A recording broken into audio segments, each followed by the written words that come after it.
Hey guys, Lumen02. Sorry, I started the recording late on this cube, but at least we're in the first pack still. So I'm kind of doing like a let's play of like all the varied archetypes inside cube, and right now I'm trying to do red deck wins. I probably could have had a good white weenie deck as well because both these decks tend to wheel pretty heavily. I take Eidolon of the Great Revel here. It's a good 2-drop for this style of deck. Dismember is also not bad. There's also 2 dual lands in there, which is kind of interesting. This first pack has a weenie card, and it has, I suppose, a Siege Gang Commander, which we could sideboard into, so I'll end up taking it for the deck. I'm going to end up picking probably a Plateau here, just in case I want to splash any white cards. This pack's a little tougher because it has Phyrexian Revoker, which I'd really like for this deck. It also has Fire Drink Satyr, which is just fine. I think I am going to end up wheeling. I'm going to take the Phyrexian Revoker here. Daredevil, good. I think I'm going to end up wheeling a Jackal Pup. I'm hoping at least. Alright, wheeled this dude. Cool. I think it's the next pack is the Pup pack. I'm hoping to. I took a Firebolt over Pup, and I'm hoping to wheel Pup. There's Pup. Which is good, because really you don't want to be taking a Pup on a first swing of a pack. Pup's a good card, but it's... Well, the thing with the red creatures, they're very efficient, but they're not really more efficient than white creatures, and white creatures actually have good disruptive abilities on them, whereas red creatures just do damage. I mean, I guess Eidolon is kind of like Storm Hate. And you have like Manic Vandal, but he's still a Grey Ogre at the end of the day as far as damage goes, but he does blow up artifacts, which is pretty cool. Okay, well, there is a Char, a fetch land, and a Sword of Fire and Ice. Well, we're taking the Char. It's not going to be the Sword or the land, I don't think. So I'm probably not splashing in this deck, sadly enough. This pack kind of sucks. Well, it's either Scrap Heap or it's Pia Nalar. What has a higher chance of wheeling? Honestly, probably Scrap Heap. We've been seeing both the red and white deck, and Pia Nalar is a stronger card. There's Braid, there's Pia and Kieran, which is fine. There's also a Mox Diamond. I think I'm going to take the Mox Diamond for this deck, but I'm not positive on that. The Mox Diamond is definitely good in the white decks. You have Land Tax, and you have Palace Jailer. You have a lot more card engines. Whereas in this deck, like, your card engines are like Chandra, Torch of Defiance. You really don't have many, so you're kind of hoping for your opening hands to get there. Or your draws, really. Your draw steps. So this deck is definitely, I think, worse than the white deck. It's still an effective strategy. I mean, it's good against Storm and stuff like that, but... You know, and it's good generally against the A plus B combos as long as they don't have like just a busted start. But then there's other times where it's certainly not good enough. You know, if someone has like a sideboard Thragtusk or Kitchen Finks or Obstinate Baloth, you probably tend to get owned. Because it is fairly one-dimensional. But you do have like interesting sideboard cards. Like CJ Commander is not a card I'm opposed to sideboarding. I sideboarded in Baneslayer Angel and White Weenie and it was really good. And CJ Commander kind of fulfills the same role as like a Baneslayer. It helps in racing situations. It also helps you to go over the top because you can, you know, basically turn it into 4 burn spells. Are there more goblins in this deck? Not right now, but there are going to be very soon here. Oh, there is a good goblin right there. Porcelain Legionnaire, I wish you would just. I wish the thing just said pay 2. I wish it didn't have Phyrexian Mana Symbol. I wish it said 2, and then it's his first strike. Take 2 damage in the center display. Because like, one, it's not going to be cast for white in this deck. I suppose off Mox Diamond it could be, but. It rarely, if ever, will be cast that way. Well, Koth the Hammer is very likely to wheel. I think I'm going to pick up Mishra's Factory here and try to wheel Koth because he's a very committing red card. I got Chandra late. The Steamkin's actually been better than I thought it was initially. I do have 2 non-red cards, actually 3 non-red cards now in the pack that are actually in my spell slots. So that is kind of a liability with him, but I think it is okay. Okay, well, this pack has an Expansion Explosion, which I'm going to take. And put my sideboard pretty much right away. Alright, this pack has a pretty good red card in the form of Shrine of Burning Rage. Again, another liability is that the Mox Diamond, Phyrexian Revoker, and Porcelain Legionnaire do not activate this thing. But the card is fairly strong. It's one of the few shrines that have stood the test of time against all the other shrines. I don't even really remember what the green, blue, and black shrines do. I know what the white one does. It makes a bunch of dudes. And it's probably the second best shrine. The white shrine is Shrine of Loyal Legions, but Shrine of Burning Rage is probably the best. I mean, it's a great investment card in red. It's a little slow. It generally leads to turn slower kills, but if they can't deal with it, it's pretty assured. Yeah, we didn't have anything wheeling in this pack. I'll pick up the sword, though. It's fine. I've got 1 flyer off the Pia Nalar, right? And I've got some first strikers. It's not horrible. And it could help win mirror matches, although 5 mana is an awful lot. We are a little short on burns, so someone else is playing red. I do hope the Koth wheels. We shall see. Alright, the Scrap Heap wheeled, which I will play in this deck. I mean, I'm not above playing a 3-2, even if it basically is a vanilla 3/2 for 2 mana. It's a fine card. It's a good threat. It's kind of doing what this deck wants to do. The only problems that, again, it runs into is it doesn't really run with Steamkin. Alright, all these cards came around. Is it a Braid or is it P and Kier? And I think I'm going to pick up a Koth, so I think my 4 slot's going to be a little more filled. Was this the Koth pack? I hope it wasn't. I'll pick up the Ravages here. Alright, no, it was not the Koth pack. Koth pack was this pack. Koth is fine. I actually think Chandra TOD is probably actually better in the deck. She's less one-dimensional. Koth is just very one-dimensional. Like, you cast him and you can't protect him. Like, he doesn't protect himself. The creatures you have in this deck don't protect him. And he just makes a dude attack. So if you're, like, winning, he definitely helps you seal the deal on winning. But if you're behind, well, I guess he's a haste 4/4 at best, if you're behind. And maybe that's enough. Alright, probably Monastery Swiftspear. The Wheel of Fortune will not wheel. The Swiftspear probably could. I could take wheel, but I'm not really excited to play wheel in this style of deck. What other ones? I mean, we lost out on the other 2/1 that does damage to you when it gets hit. It's slightly better than Jackal Pup. The Satyr Fire Drinker, or Fire Drink Satyr, I think is what it's called. But what am I getting? Some like 1-mana burn. You know, I could take a Bonfire for the sideboard. I could take a Wooded Foothills to fuel the graveyard for cards like Grim Lavamancer, but I'm going to take Grim Lavamancer here. I think he's just fine. Alright, Sulfuric Vortex is pretty much exactly what this deck wants to be doing.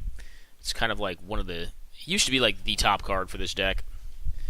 We're not going to play any of these, so Seething Song allows us to like ramp nonsense out quickly, but is that good enough? I don't know. It's basically...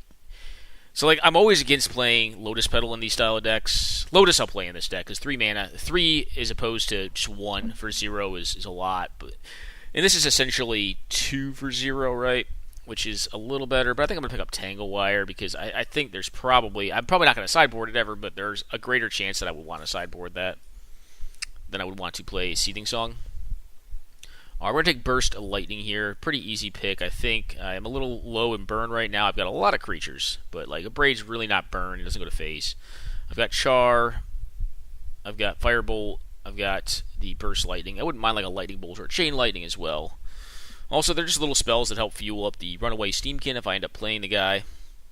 I'm at 25 with a land right now. I probably don't want to play Sword of Fire and Ice. Main deck, at least. I probably want to sideboard into that if I decide to play it whatsoever.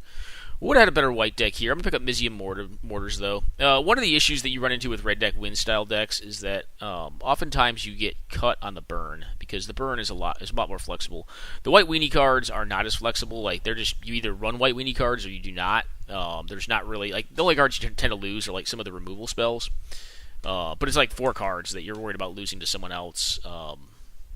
Whereas Red Deck Wins has like a lot of burn spells that like they would love to play, but they're also very good in just any deck that is splashing red.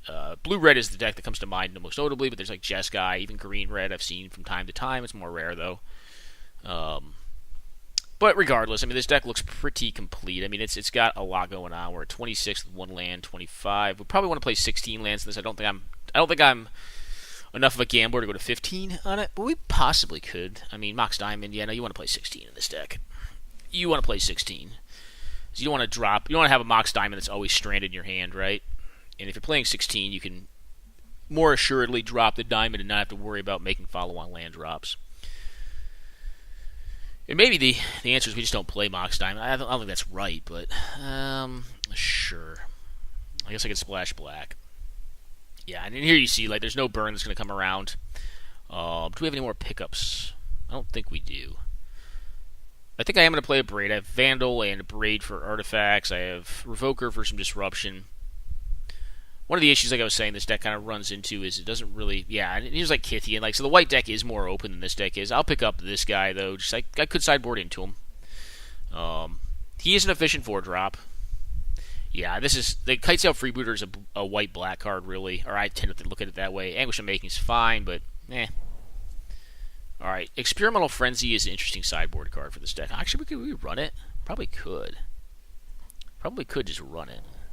I'm going to sideboard into it. There are some matchups where I may just want that, just where I can just go off. Like, against, like, control decks, if you land that thing, it's probably a good night, right? Alright.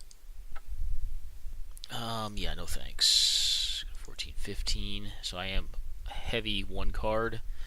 This is actually a 2-drop. At a minimum, the Hellrider is really good in this deck, so I have tons of creatures. Maybe the Grim goes sideboard. and we add one more basic. So I think you tend to want 16 lands, especially if you're playing a Mox Diamond. But yeah, this is what we're running. We're going aggressive here. So I have drafted this a couple times. I've generally gone 2-1 with it. Actually, I think I've always gone. I don't think I've 3-0'd with red deck wins. I've only drafted it like 2 times. I want to say though, yeah, 2 times, and I went 2-1 both times. I think the deck just has some liabilities. It just does not have a lot of disruption. Now this deck does have a couple pieces. I mean, it's got the Revoker and whatnot. It's got some artifact hate, but I think it's kind of like green that way. Like if it cannot just get out of the gates really quick and overrun them, it tends to run into issues. I'm going to keep this because I'm on the draw and I've got a diamond in hand, which diamond on the draw is a lot better than diamond on the play. His white weenie. Ugh.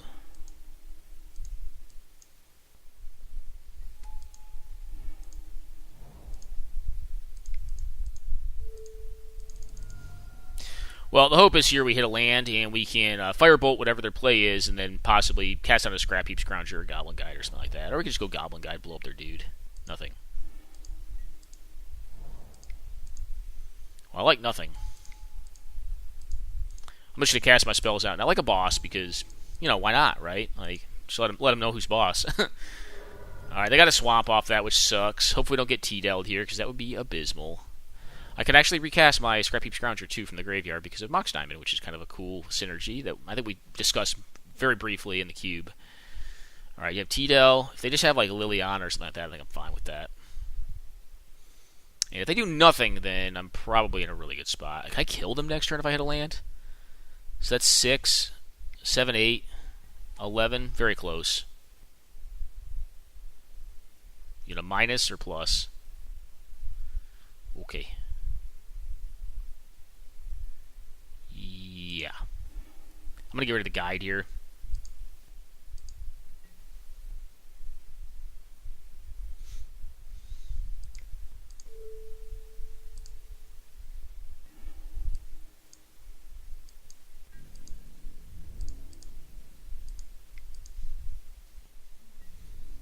So here's the big question, right? Are they going to blow up the board? Because if they do, it's better not to play this dude out. But if they just attack me, if they just play a creature out, then it's better to have played the dude out so I can get him 5. I can do lethal if I hit a land. It's really a gamble, right? So if they go Damnation right now, I kind of got owned. Alright, that's not Damnation. T-Dell would still kind of be rough, but what can you do? T-Dell? Alright, it's T-Dell. Oh, Lingering Souls. Yeah, whatever. That card doesn't really bother me that much.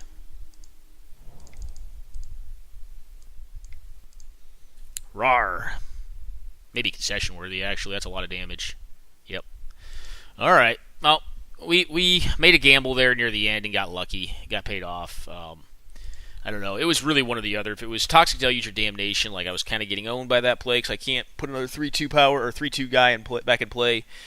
But if they play like just a big dude out, like I would rather be able to suicide attack into just a big dude, or if they play like a Tamiyo and tap one of my 3 power attackers, I'd rather have an attacker on the board, pressure that sort of play.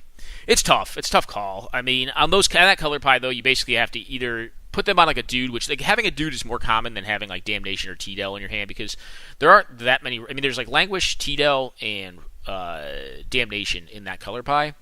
I guess there's Pyroclasm. Pyroclasm is really a sideboard card. Like you don't see that very often. Why do I not have Selfless Spirit in my deck? Oh, never mind. What am I thinking? God, I'm like looking at this. I'm like thinking I'm playing White Weenie. I'm like, why is Selfless Spirit in my sideboard? And I'm like, oh god, yes, I'm playing this deck, of course.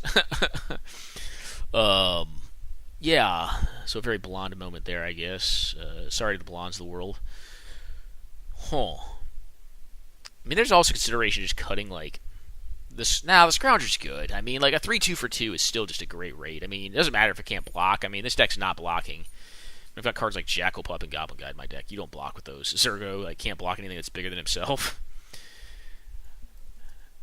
I'm going to say whoever designed Zergo is kind of a cheater. I think they went to like the wall of the ABUR release sets and just like took Ironclaw Orcs and made it cost 1 less and gave it a dash. Like put the dash mechanic on it. That is really all Zergo is. And he's a legend, so I guess he gets bounced by Caracas, but obviously at 1 mana. Ironclaw Orcs was actually not. It's funny. Like Ironclaw Orcs was playable like later on in the game, but it wasn't playable when it was first printed because You had the Night Series, and it died to Bolt, but I mean, you had the Night Series of cards, and like a 2-1 for 2 was that couldn't block well, was worse than Grizzly Bears, was worse than White Knight and Black Knight by far. Black Knight, possibly one of the better 2-drop creatures in that entire format, like in old school of creatures. I'm trying to think if there's a better 2-drop creature. Sinbad has some synergies in certain decks, but he's probably not better than Black Knight. Black Knight, just the reason I say Black Knight is because you can't plow it. You have to bolt it. Okay. Oddly enough, yes, I think we keep this. I think this is a keeper. We're hoping to hit lands with this, but we're on the draw, and we have a Shrine, which, could be white now. Okay. I never playing white before. Never mind. I'm a jackass, Reno. All right, guide. Get in there, little buddy. No land. All right, Liliana of the Veil. Cool.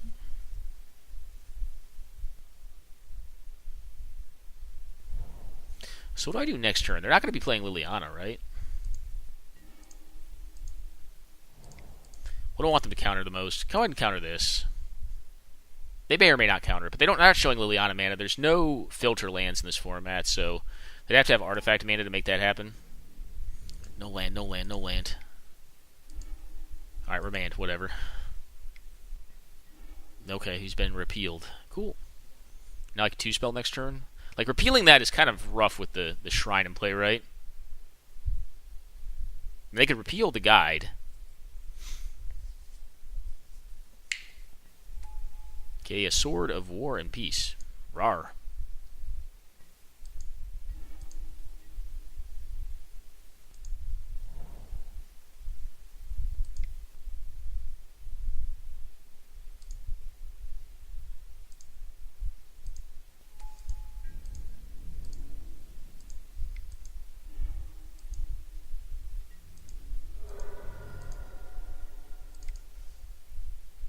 It would really suck if they had a 2-drop here.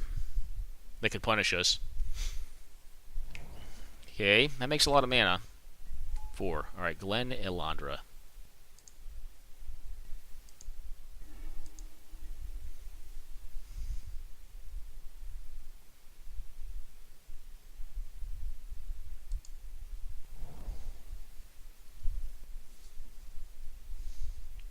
Do they block here is the question. I'm going to attack in. I could play Koth out and try to do that whole thing, but I'm going to attack and see if they even block. Because they may not.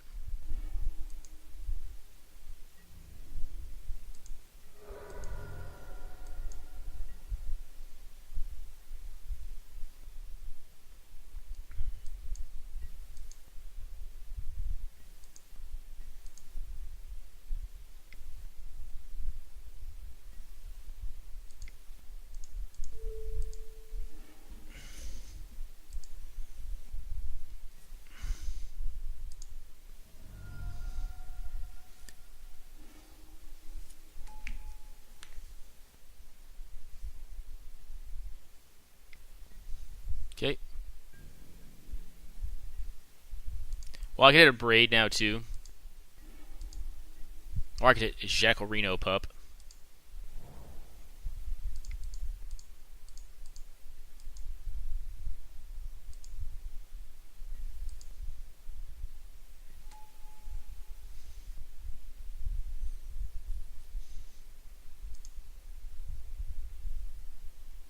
Just win this turn. If I make 4 mana, almost.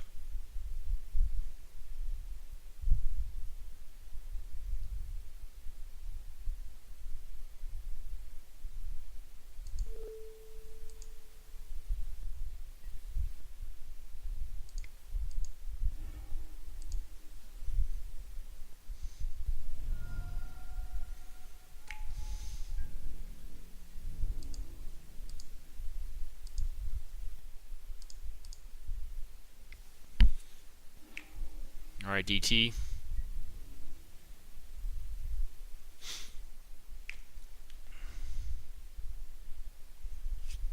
Okay.